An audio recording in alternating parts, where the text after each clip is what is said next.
ദയവായിട്ട് സമാധാനമായിട്ട് നിൽക്കുക. കേരളം കാത്തിരിക്കുന്ന വിധിയാണ്. പ്രോസിക്യൂഷന്റെ കടമ എന്ന് പറയുന്നത് സത്യം കണ്ടെത്തുന്നതിന് വേണ്ടി കോടതിയെ സഹായിക്കുക എന്നുള്ളതാണ്. അന്വേഷണത്തിൽ കണ്ടെത്തിയ സകല തെളിവുകളും കോടതിയിൽ തെളിവായി ഹാജരാക്കുകയും അത് തെളിവായി മാർക്ക് ചെയ്യുകയും ചെയ്യപ്പെട്ടിട്ടുണ്ട്. അത് എല്ലാ പ്രതികൾക്കെതിരെയും വ്യക്തവും ശക്തവുമായ തെളിവുണ്ടെന്നാണ് പ്രോസിക്യൂഷന്റെ വിശ്വാസം.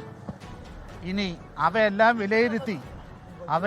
വിലയിരുത്തി വിധി പ്രസ്താവിക്കേണ്ടത് കോടതിയാണ്. അത് കോടതിയുടെ കടമയാണ്.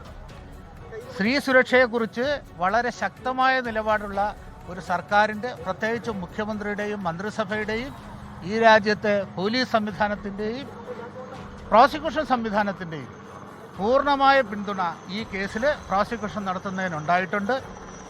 വളരെയേറെ പ്രയാസങ്ങൾ സഹിച്ചും വളരെയേറെ ത്യാഗങ്ങൾ സഹിച്ചുമാണ് ഇതിൻ്റെ prosecution പൂർത്തീകരിച്ചത്.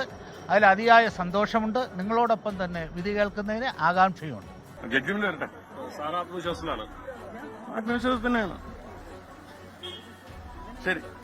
Special public prosecutor advocate അജകുമാറാണ് നേരത്തെ ആദ്യം പ്രതികരിച്ചത്. അദ്ദേഹം പറയുന്നത് വളരെ ആകാംക്ഷയോടുകൂടി ഈ വിധി കാത്തിരിക്കുന്നു. സ്ത്രീ സുരക്ഷയ്ക്ക് പ്രാധാന്യം കൊടുക്കുന്ന ഒരു സർക്കാർ ഇതിനകത്ത് ഈ കേസിൽ എല്ലാ തരത്തിലും പരമാവധി ഈ കാര്യങ്ങളിലെല്ലാം ഇടപെടൽ നടത്തിയിട്ടുണ്ട്. അതുകൊണ്ട് തന്നെ ഏറ്റവും അനുകൂലമായ ഒരു വിധി പ്രതീക്ഷിക്കുന്നു. നിങ്ങളെപ്പോലെ തന്നെ ആകാംക്ഷയോടുകൂടി ഈ വിധി കാത്തിരിക്കുകയാണ് എന്നാണ് advocate Ajakumar, special public prosecutor, ഇപ്പോൾ മാധ്യമങ്ങളോട് പ്രതികരിച്ചിരിക്കുന്നത്.